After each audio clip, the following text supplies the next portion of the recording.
Soon I will be completing number 3 of the Journey series. This is Journey 1, Journey 2, and Journey 3 is the yellow phase of the leaf change. So now that I have all of my materials out,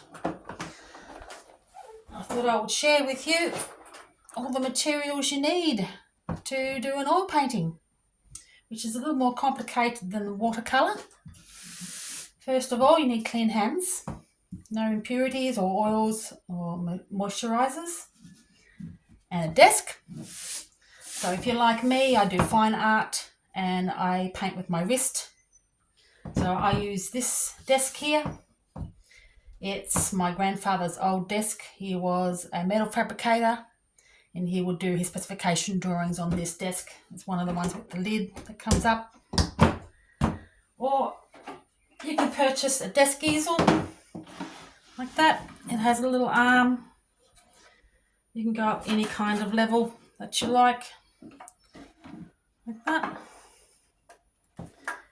Or a freestanding easel that you paint with your arm, so arm painting. Paper. You need to purchase specific paper that's created for oils because they usually have a coat on them which stops the oil from seeping into the paper.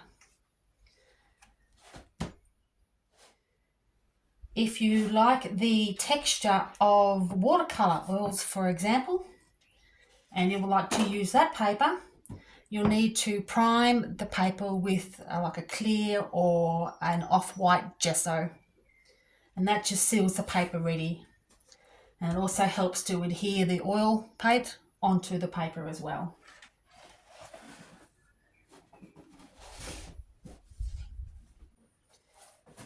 If you're using paper, you'll need to tape it down on the edge with masking tape or paint tape.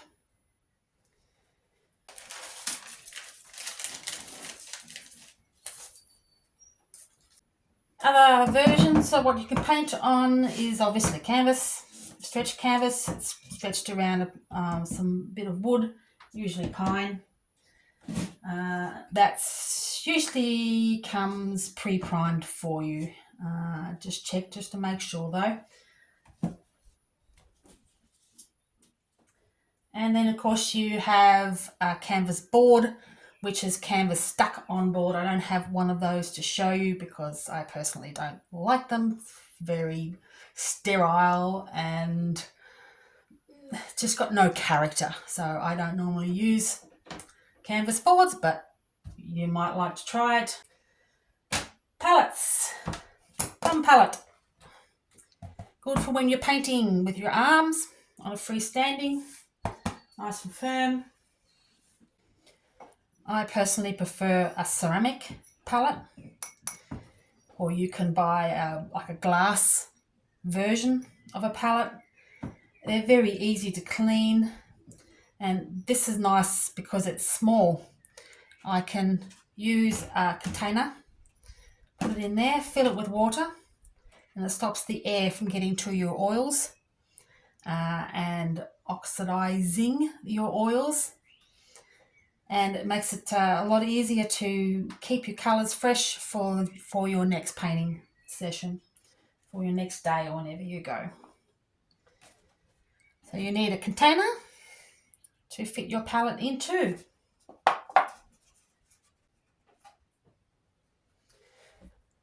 Brushes. Oh, there are all kinds of shapes, sizes, rounds, flats, fans.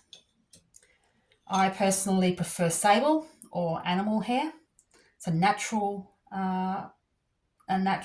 brush that holds the paint beautifully. They keep their shape and the paint just flows out very nicely. Some synthetics you can get, they're okay. Just make sure they're the better quality than these tacky old things. I don't know why I keep that one. Alright, and if you want to try your hand at palette knife painting, there are several shapes of those as well. if you're a beginner and you don't know how to mix your colours, getting a colour mixing book is brilliant to start off with. Helps you find all the colours, at least close to the colours you might like. Tells you how much paint to use for each. And some of them also have some descriptions on portraits as well at the end. So that's an excellent one there by William.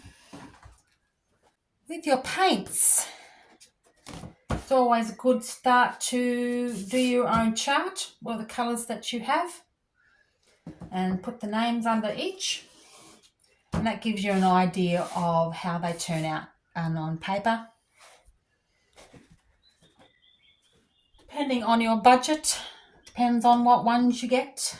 But I like Georgian or Winsor & Newton.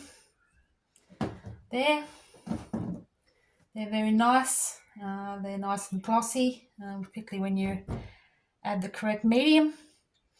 But if you're doing palette knife painting, I suggest you just get some cheap student paints. That would use probably all of it in one sitting.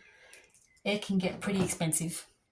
So I would go for the student quality if you want to try your hand at your palette knife painting.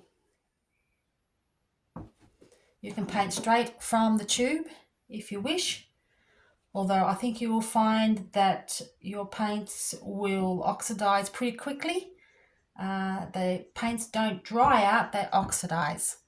It's different to watercolor. So if you want it to be a bit thinner, to do a color wash or to give it more body, you'll need to use a medium.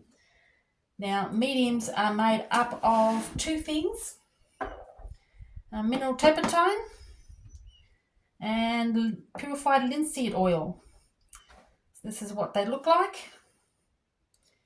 Now, you put in a percentage of each depending on what you want to do.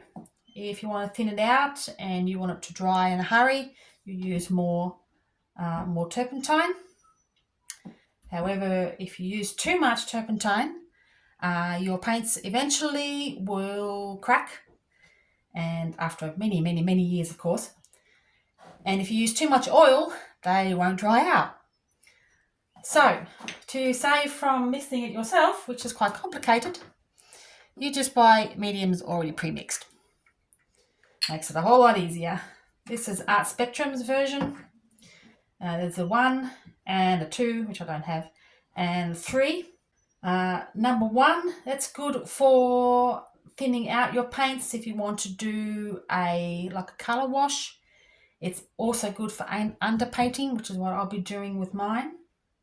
It kind of is an extra seal on your paper or your canvas.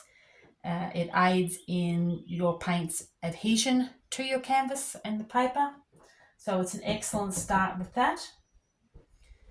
And then number 3 for all of your top layers or your upper layers, I go for number 3. It's got more oil content, nice and glossy, has a lot of body to it.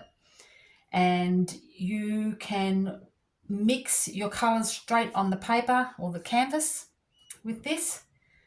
And it keeps almost to the next day your colors if you wanted to mix on the paper as well for the next day with medium number 3.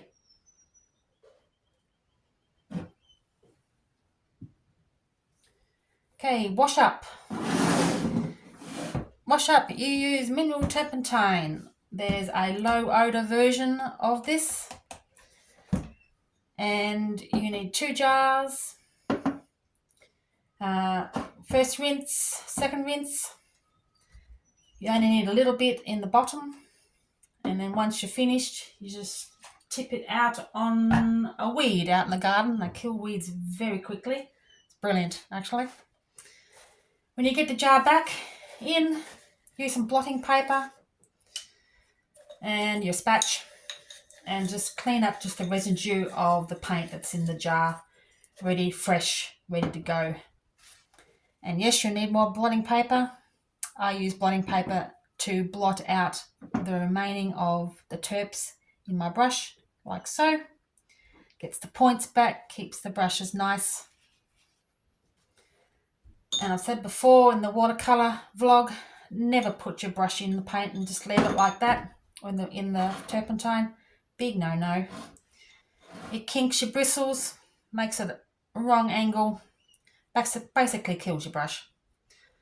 So be in the habit of doing your rinse and either laying them down flat or putting them back in your jar. Once you've finished your piece and you've finished with your brushes, you need to do a final clean. I like to use hot water with a little bit of washing detergent. Give it a thorough swish out, making sure all the oil and all the particles of your paint or your pigments are all out of the brush. Then you give it a rinse, thorough rinsing, and bring up your bristles, put them back into shape again, and then store them in your jar, ready for next time. That's it. Happy painting.